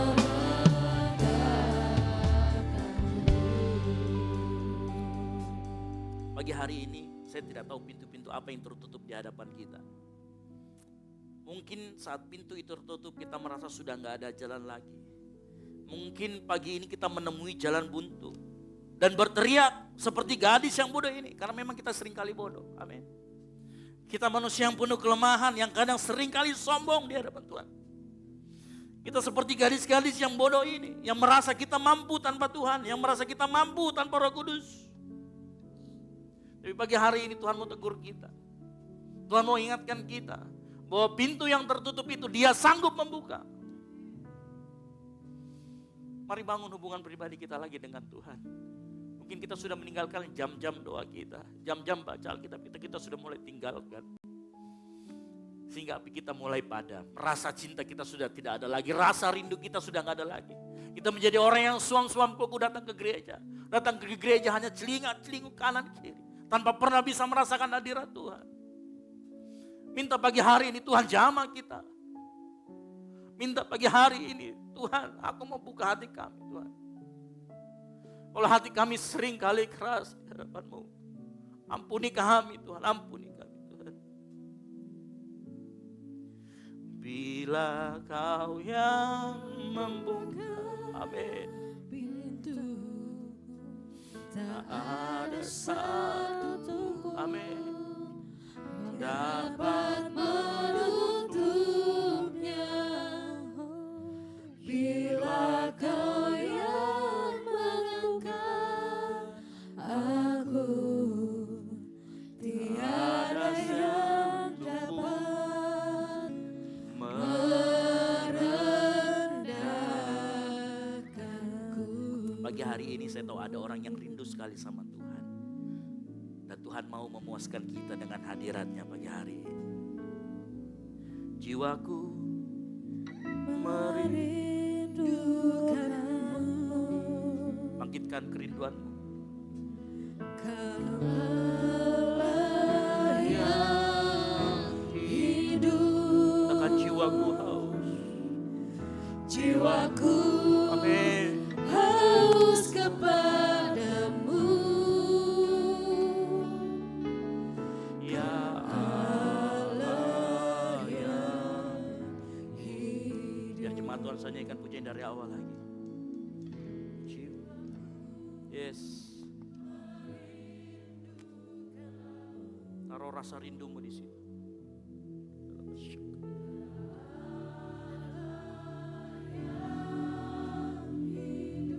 Yes.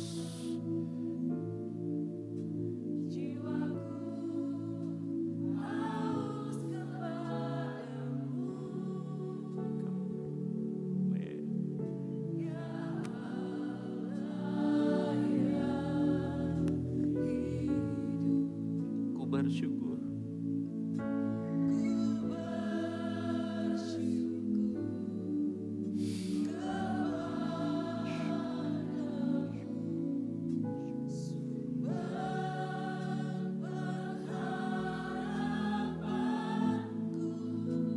Yes.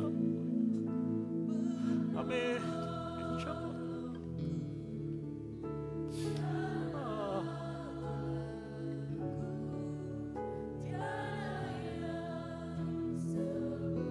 Sambil angkat kedua tanganmu, ku bersyukur Tuhan.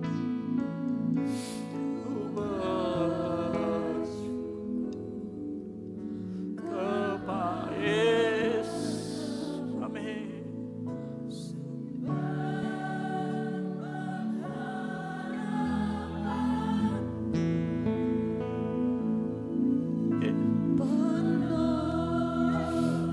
Yesus kita bersyukur.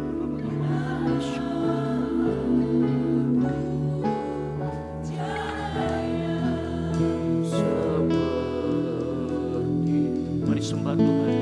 Mari angkat suaramu. Mari nyatakan rasa rindumu sama Tuhan. Kalau kau rindu sama Tuhan, bicara sama Dia Tuhan. Kami rindu hadirat-Mu Tuhan. Kami rindu Tuhan. Angkat suaramu, jangan berdiam diri di hadapan Tuhan. Dia rindu melawat kita. Dia tahu kita rindu kepada Dia. Angkat suaramu, angkat suaramu, angkat suaramu, angkat suaramu. Kita rindu, taruh kerinduanmu, minta Tuhan Yesus. Kami rindu ya Roh Kudus, kami rindu Roh Kudus. Lawat setiap kami, lawat setiap kami. Haleluya. Mari Tuhan, mari Tuhan, mari Tuhan berkati, mari Tuhan, mari, mari, mari, mari, mari, mari, angkat,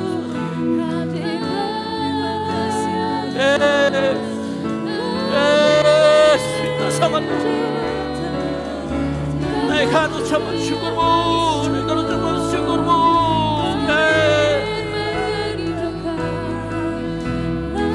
Kami rindu Tuhan, kami rindu hadirat-Mu.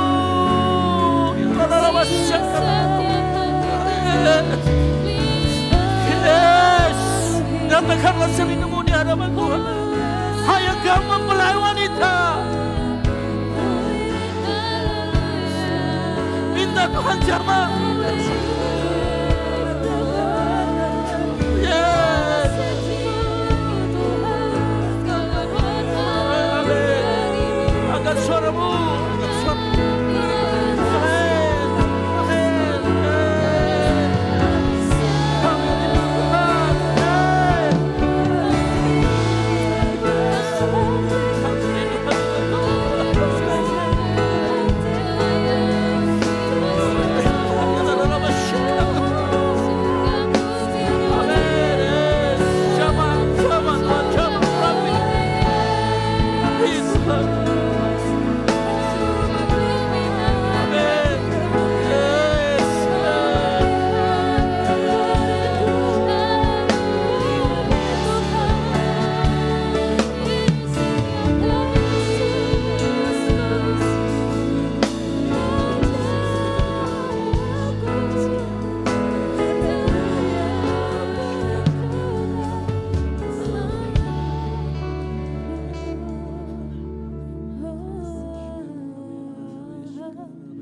Penuhiku dengan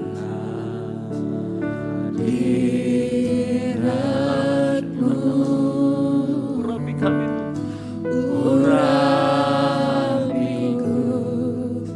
urapi, yes.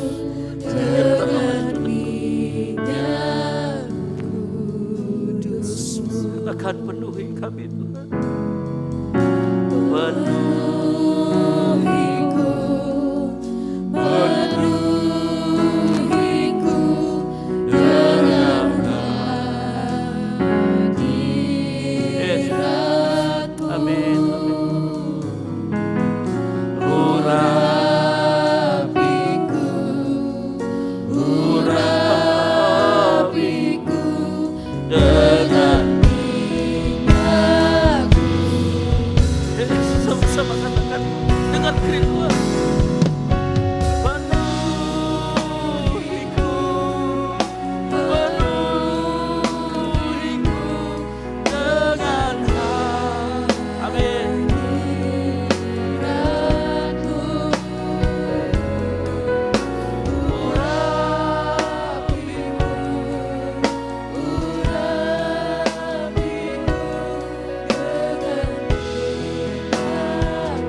Sekali lagi sama-sama katakan, penuhi kami Tuhan, penuhiku,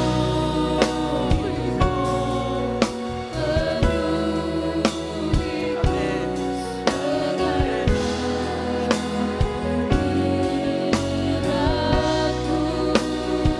Tuhan urapi,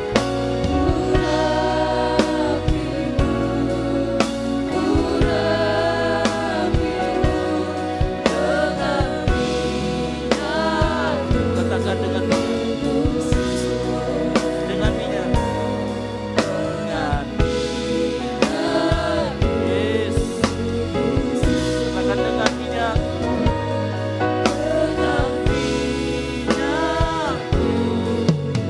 kasih tepuk tangan buat Tuhan Yesus yang luar biasa. Haleluya, haleluya. Amin, amin, amin. Tuhan, kami mengerti sekarang Tuhan bahwa Engkau rindu terus bersekutu dengan kami Tuhan.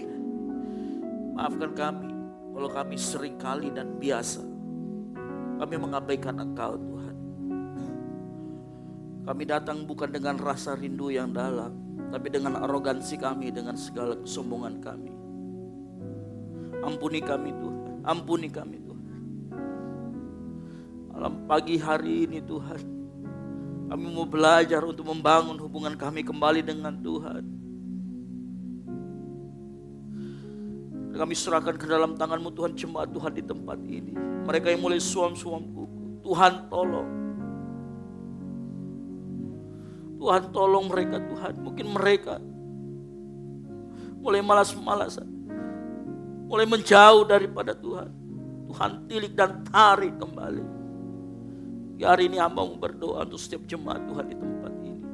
Mereka yang juga menemukan jalan buntu, Tuhan bukakan jalan, Tuhan bukakan pintu-pintu yang tertutup saat kami menggedor Tuhan. Terima kasih Tuhan Yesus untuk pagi hari ini. Terima kasih buat pengajaran firman-Mu yang disampaikan melalui hamba-Mu. Ampuni segala dosa dan kesalahan kami. Terima kasih Tuhan Yesus, terima kasih. Ini yang menjadi doa kami pagi hari ini. Dalam nama Tuhan Yesus Kristus. Yang diberkati Tuhan dan dilawat Tuhan. Sama-sama katakan amin. Baik, silakan duduk tetap dalam hadirat Tuhan. Pagi hari ini kita akan, nanti siang kita akan melaksanakan baptisan air. Ada salah satu saudari kita yang menyerahkan diri untuk dibaptis. Kita kasih kemuliaan buat nama Tuhan. Ya, oleh karena itu saya undang yang akan dibaptis siang hari nanti, yaitu atas nama sebentar.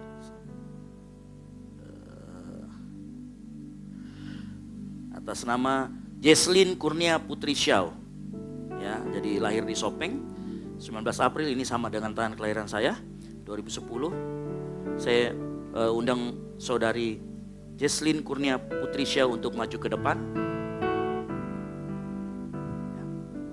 Nanti siang kita akan lakukan baptisan air dan langsung oleh saya. Silakan di sini dan menghadap ke jemaat. Di hadapan jemaat dan di hadapan Tuhan, kita melihat bahwa pagi hari ini ada saudari kita.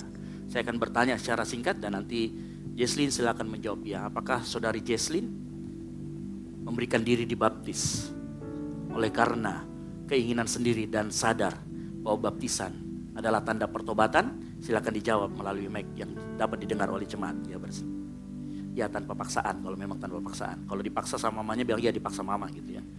Ya, silakan. Karena ini teladan Tuhan Yesus. Iya, oke, kasih tepuk tangan.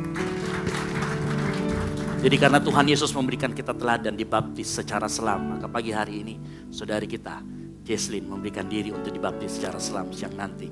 Saya yakin jemaat sudah mendengar bahwa kita dibaptis di tempat ini dilakukan GBI, Sinode GBI memberlakukan baptisan secara selam. Saya yakin jemaat juga tidak ada yang keberatan, bukan? Semuanya sudah aman ya berarti ya. Nah, kita akan berdoa sama-sama, kita angkat tangan kita. Hamba-Mu berdoa Tuhan buat saudari kami Jesslyn yang nanti siang akan dibaptis. Keteguhan hatinya mendatangkan pertobatan. Keteguhan hatinya dan imannya membuat dia ingin dibaptis. Mengikuti teladan Yesus. Kami serahkan prosesi nanti siang Tuhan. Dari awal pertengahan hingga akhir. Di dalam nama Tuhan Yesus Kristus. Roh Tuhan akan turun dan menaungi Jesslyn. Kami sudah berdoa dan mengucap syukur. Haleluya. Amin.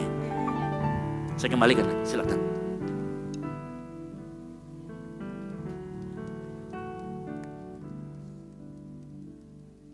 Haleluya.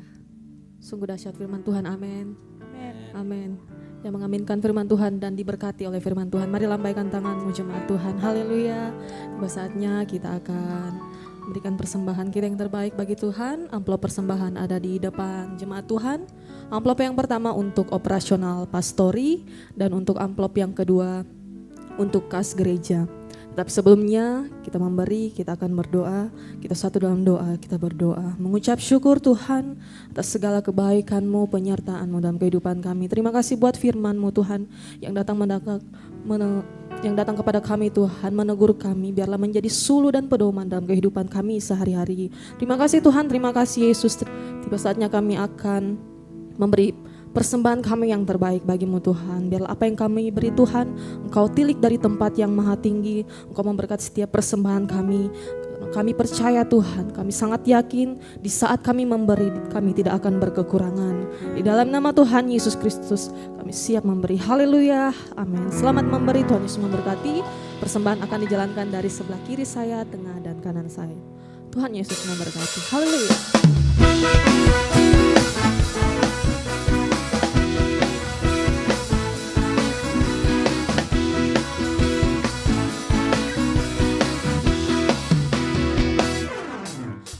Kita besar, Dia sungguh amat besar, dan miliki kuasa besar, Dia besar. Patut tercipta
Multimedia, saya persilahkan. Shalom jemaat yang dikasihi Tuhan, berikut beberapa informasi kegiatan GBI Oikumene selama 1 minggu ke depan. Doa sarapan pagi bersama akan diadakan pada hari Sabtu pukul 5 pagi bertempat di gereja. Bapak Ibu jemaat Tuhan juga dapat menyaksikannya secara online melalui live streaming YouTube GBI Oikumene. Doa pelayan dan puasa akan diadakan pada hari Sabtu pukul 6 sore bertempat di gereja. Gladi bersih untuk ibadah raya pertama akan diadakan pada hari Sabtu pukul 7 malam, ibadah raya 2 pada hari Minggu pukul setengah 3 sore, dan gladi bersih untuk ibadah raya ketiga akan diadakan pada hari Sabtu pukul 10 pagi. Ibadah raya Minggu diadakan sebanyak 3 kali, yaitu pukul 9 pagi, pukul 5 sore, dan pukul 7 malam. Ibadah raya yang pertama dan kedua akan disertai ibadah anak sekolah minggu. Ibadah-ibadah ini juga dapat disaksikan secara online melalui live YouTube GBI Oikumene. Bagi saudara-saudari yang ingin mendapatkan dukungan doa, silakan menghubungi nomor berikut. Pondok Daud akan diadakan setiap hari Selasa dan Jumat pukul 3 sore bertempat di ruang sekolah minggu. Bagi jemaat Tuhan yang berkerinduan untuk didoakan, silakan mengisi form pokok doa yang telah disiapkan. Mari tetap saling menopang dalam doa-doa kita kepada Tuhan. Bagi saudara-saudari yang membutuhkan layanan konseling, penyerahan anak, dan pernikahan, silakan menghubungi nomor berikut. Baptisan akan diadakan pada minggu terakhir setiap 3 bulan sekali. Bagi saudara sekalian yang membutuhkan layanan baptisan, silakan menghubungi nomor berikut. Persembahan persepuluhan dan persembahan lainnya dapat ditransfer melalui rekening BCA dengan nomor 7993 111 777 atas nama GBI Oikumene. Jangan lupa untuk mencantumkan keterangan untuk setiap persembahan yang diberikan. Perpuluhan yang jemaat Tuhan berikan akan dipergunakan seluruhnya untuk pekerjaan Tuhan di tempat ini dan akan dilaporkan secara periodik serta terbuka kepada jemaat Tuhan sekalian. Bagi Bapak Ibu jemaat Tuhan dan saudara sekalian yang rindu untuk melayani Tuhan, silakan mengisi formulir dengan cara scan barcode berikut atau menghubungi nomor berikut. Mari memakai waktu dan talenta yang Tuhan beri bagi kemuliaan namanya. Demikian informasi mengenai kegiatan GBI Oikumene selama sepekan. Selamat hari Minggu, Tuhan Yesus memberkati.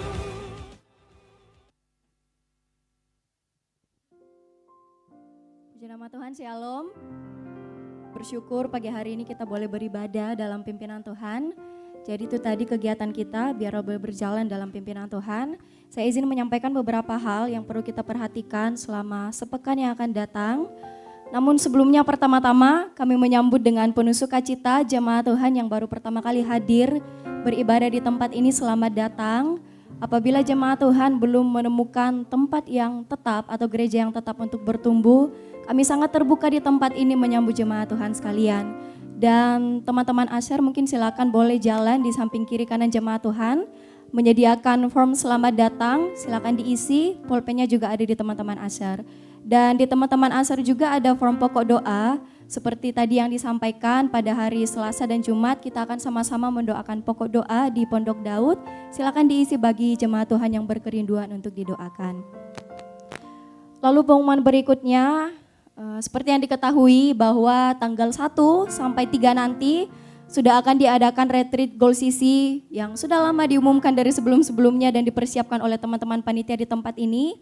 Ada beberapa hal yang saya mau sampaikan.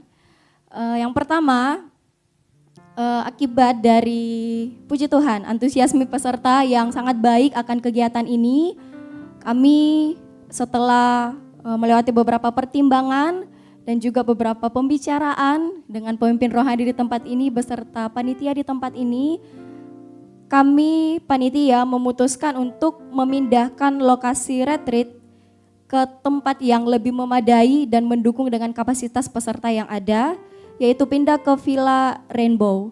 Dan mohon maaf sebelumnya atas info yang tiba-tiba dan pemindahan lokasi ini atas pembicaraan yang sudah berlangsung dengan baik, dan kami juga mempertimbangkan beberapa hal agar peserta pada saat retreat nanti dapat merasa nyaman dan juga boleh leluasa melangsungkan kegiatan dengan baik dalam pimpinan Tuhan. Dan saya menginfokan kembali untuk tanggal retreat itu tanggal 1 sampai 3, titik kumpulnya di gereja. Sudah diumumkan juga di grup peserta untuk datang di gereja pukul 7 pagi tanggal 1 nanti, dan pukul 8 akan sudah mulai registrasi, dan pukul 9 kalau Tuhan kehendaki kita sama-sama boleh berangkat. Nanti di situ diatur mengenai pembagian busnya dan kita juga akan doa bersama sebelum berangkat. Dan bagi peserta yang sudah daftar tetapi belum masuk ke grup retreat, silakan koordinasi dengan salah satu panitia di belakang setelah ibadah. Lalu mewakili panitia juga kami mengucapkan terima kasih banyak atas bantuan, dukungan doa, dan dukungan apapun dari jemaat Tuhan sekalian dalam bentuk dana, dalam bentuk materi, dalam bentuk fisik yang kami rasakan dengan sangat sukacita oleh panitia di tempat ini. Kami sangat berterima kasih. Biarlah Tuhan Yesus yang membalaskan berlipat kali ganda dalam kehidupan jemaat Tuhan sekalian. Dan kami mohon para jemaat Tuhan untuk tetap mendukung dalam doa kegiatan ini. Biarlah kami di sana tetap sehat kuat, diberikan kesehatan kekuatan, pulang perginya dalam pimpinan Tuhan, dan kegiatan di sana juga boleh berjalan dalam pimpinan Roh Kudus. Ada pengurapan yang luar biasa, hadirat Tuhan dinyatakan, dan pemuda-pemudi di sana boleh dimenangkan bersama-sama di dalam Tuhan. Amin. Beri kemuliaan untuk Tuhan Yesus. Pengumuman terakhir, karena teman-teman panitia semangat sekali kayaknya mencari dana. Di bawah kami menyediakan basar kembali, salad buah 15.000. Bagi jemaat Tuhan yang rindu atau yang mau makan salad buah, silakan dibeli membantu teman-teman panitia. Demikian pengumuman untuk kegiatan sepekan. Selamat hari Minggu, Tuhan Yesus memberkati.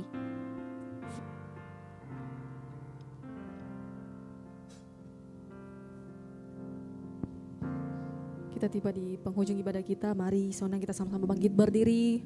Kita akan menutup ibadah kita saat ini. Haleluya.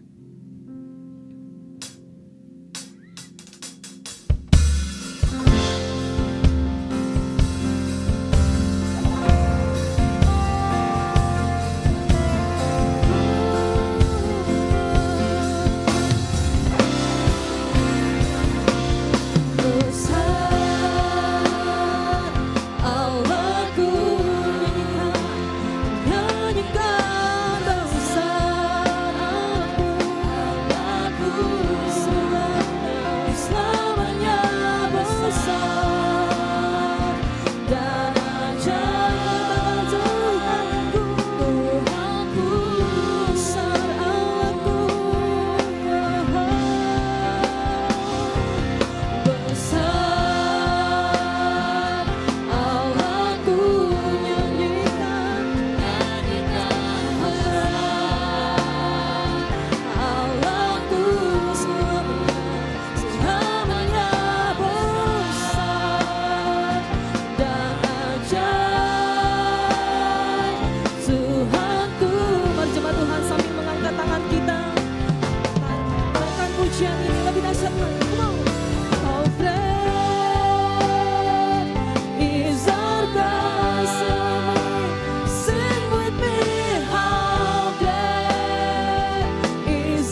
Terpuji-pujilah namamu ya Bapa di surga pada saat ini. Kami telah merasakan lawatan Tuhan, di mana kami telah memuji-muji namamu ya Tuhan. Kami telah menyembah Engkau. Tuhan, kami sungguh merasakan sukacita dan hadirat turun di atas kehidupan kami. Terima kasih Bapa di surga. Kiranya puji-pujian, penyembahan kami sudah sampaikan kepadamu, sudah menyenangkan hati Tuhan. Terima kasih Bapa di surga. Bahkan Tuhan, firman-Mu yang sudah disampaikan oleh hamba-Mu, Tuhan, firman-Mu ini memberkati, menguatkan, bahkan menegur kehidupan kami. Kiranya firman-Mu ini sungguh-sungguh menguatkan kami, di mana kami harus siap sedia di hadapan hadirat-Mu, menanti kedatangan-Mu kali yang kedua. Tuhan, ampuni kami. Mungkin selama ini kami kurang, Tuhan, berdoa kepadamu. Kemalasan sudah menintai hidup kami. Tapi Tuhan, kami berjanji di hadapan-Mu pada saat ini. Kiranya hidup yang kami miliki ini sungguh-sungguh datang kepada Tuhan, mengasihi, mencintai Tuhan, bahkan bersimpul di bawah kaki Tuhan, berdoa, berkomunikasi dengan Tuhan, menyampaikan segala ucapan syukur kami di hadapan hadirat-Mu Tuhan. Beri kami hati yang selalu rindu berjumpa secara pribadi dengan Tuhan. Jamah hati kami Tuhan, agar hati yang kami miliki ini memiliki cinta kasih yang lebih kepada Tuhan. Terima kasih Bapa di surga. Terima kasih atas firman-Mu. Tuhan, inilah hidup kami Tuhan. Jangan sampai kami seperti 5 anak-anak yang bodoh. Tapi biarlah kami Tuhan mengikuti, menjadi teladan dimanapun kami berada. Di saat Tuhan kami di dalam Tuhan kelemahan, kami tetap kuat, kami tetap setia mengiring Tuhan. Seperti anak darah yang pandai, selalu siap sedia menyambut Tuhan kedatangan-Mu. Terpujilah nama-Mu ya Bapa di surga. Tuhan, kami berdoa Tuhan, buat Tuhan sidang jemaat-Mu yang ada di tempat ini. Mungkin ada pergumulan yang saat ini belum terjawab. Mungkin Tuhan, anak-anak kami yang membutuhkan pasangan hidup atau membutuhkan Tuhan keturunan. Kami berdoa Tuhan, biarlah Tuhan pintu-pintu yang tertutup selama ini, dalam nama Yesus Tuhan akan membuka. Dalam nama Yesus semua pergumulan akan terjawab. Demi hanya untuk kemuliaan bagi nama-Mu ya Tuhan. Terima kasih Bapa di surga. Berkati hamba-Mu yang sudah menjadi saluran berkat buat kami. Tuhan, pengurapan-Mu, kasih setia-Mu, penyertaan-Mu tetap menjadi bagian di dalam kehidupan hamba-Mu. Dimanapun hamba-Mu berada, untuk menjadi saluran berkat. Berkati Tuhan, berkati. Bahkan rumah tangganya Tuhan akan memberkati. Apapun yang dikerjakan hamba-Mu berhasil. Terpujilah nama-Mu Tuhan. Berkati Ibu Gembala kami yang dalam usianya Tuhan. Kami percaya Tuhan tidak akan pernah meninggalkan orang tua rohani kami ini. Kasih setia-Mu, penyertaan, sukacita tetap menjadi bagian daripada Ibu Gembala kami. Terima kasih Bapa di surga, terima kasih. Bahkan anak-anak yang ada, cucu yang ada, Tuhan tetap memberkati. Terpujilah nama-Mu ya Bapa di surga. Kami berdoa Tuhan, buat jemaat-Mu mungkin ada dalam keadaan tubuh yang lemah karena sakit. Mujizat Tuhan masih ada. Engkau akan menjamah, angkat penyakitnya Tuhan. Sembuhkan semuanya untuk kemuliaan bagi nama-Mu. Terima kasih Bapa di surga, terima kasih. Tuhan, kami berdoa buat tim pelayan yang sudah melayani saat ini dengan penuh sukacita yang luar biasa. Tuhan tetap memberkati talenta-talenta yang sudah dimiliki. Tuhan akan berkati dan jadikan mereka berkat dimanapun berada. Tuhan tetap ada bersamanya. Terima kasih Tuhan, terima kasih. Ini hidup kami Tuhan. Kami tetap bertaruh sepenuhnya ke dalam tangan-Mu. Biarlah pengontrolan Tuhan tetap terjadi di atas hidup kami. apapun yang jemaatmu butuhkan, Tuhan akan memberkati. Terima kasih Bapa di surga, kami berdoa buat Bapak Presiden, bahkan Tuhan pemerintah kami dari pusat sampai pemerintah daerah terpencil pun. Tuhan akan memberkati, Tuhan akan lawati agar dapat memerintah dengan takut akan Tuhan di dalam menjalankan roda pemerintahan di bangsa kami ini, agar bangsa ini tetap kondusif, bangsa ini akan diberkati Tuhan. Oleh sebab itu Tuhan, karuniai dengan keamanan, kedamaian, cinta kasih. Kiranya Tuhan bangsa ini, bangsa yang diberkati Tuhan. Umat-umat yang ada di bangsa ini, lawati Tuhan, agar semakin mencintai Tuhan dan menerima keselamatan daripadamu. Terima kasih Bapa di surga, Tuhan kami berdoa, buat Tuhan retret anak-anak kami pemuda atau Golsisi pada tanggal 1 sampai tanggal 3 Maret.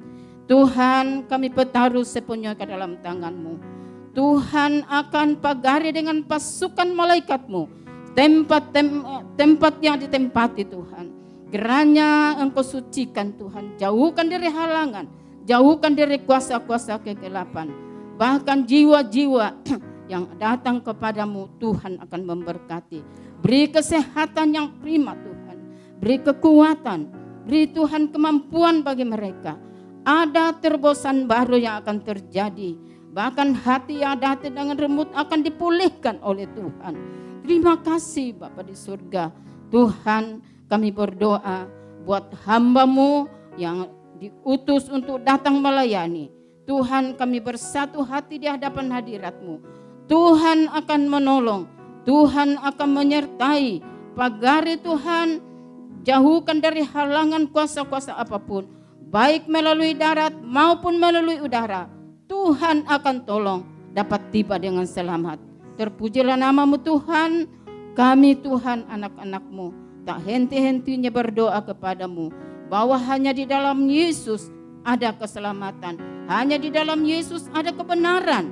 Oleh sebab itu pulihkanlah hati kami, agar hati yang kami miliki ini hati yang selalu cinta Tuhan, selalu mengasihi Tuhan lebih dari segalanya. Terpujilah nama-Mu ya Tuhan. Ini doa kami. Kami taruh sepenuhnya ke dalam tangan-Mu. Sekalipun tidak sempurna, tapi kami tahu Tuhan yang akan menyempurnakan. Hanya di dalam nama Yesus Juru Selamat kami yang telah mengajar kami berdoa. Bapa kami yang di surga, dikuduskanlah nama-Mu, datanglah kerajaan-Mu, jadilah kehendak-Mu di bumi seperti di surga. Berikanlah kami pada hari ini makanan kami yang secukupnya.